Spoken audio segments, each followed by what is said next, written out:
Hi, Amy here, and today I want to share 4 quick tips for selling your designed card deck. So first of all, you want to decide where to sell your card deck if you're focusing on online. There's a lot of online marketplaces where you can sell them, so you want to browse through and see what's selling on what marketplace, and that way you can decide what's going to be the best fit. So Etsy and Amazon are very popular. You can also sell them on eBay.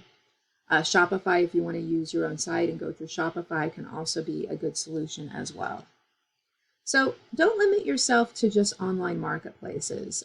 Card decks sell very well offline, and obviously that's going to depend on where you live and availability and things like that. But craft fairs, coffee shops, gift shops, and many more places are fantastic ways to sell card decks.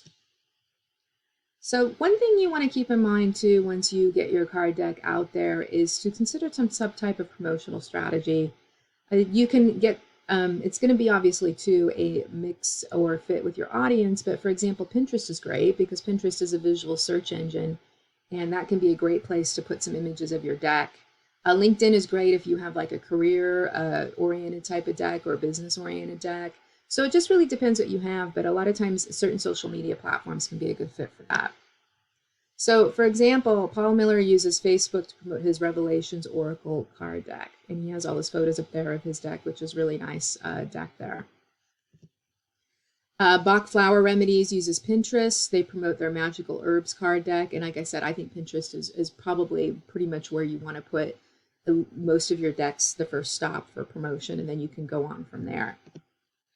Another thing you want to do is really look at your pricing strategy. You don't want your deck to be underpriced because then you're not maybe even covering your costs, and maybe it won't be a fit for your audience.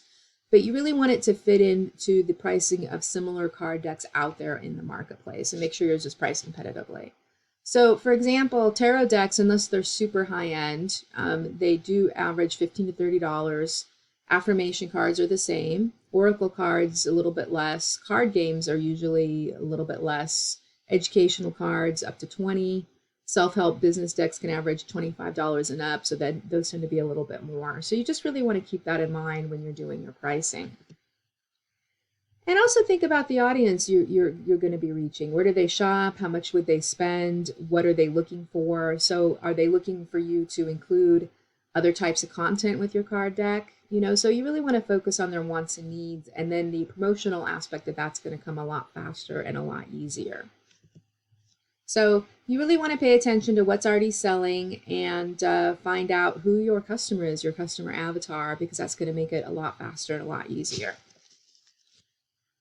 So if you really want to learn how to get these card decks up and out into the world and how to sell them, I really want to recommend Card Publishing Live. This is my training with Deb Drum, where we share how to add a new income stream, create your very first card deck, and do this fast and easy. This is excellent training, has great reviews, and if you want to check it out, you can go to the link here or below in the description and get started.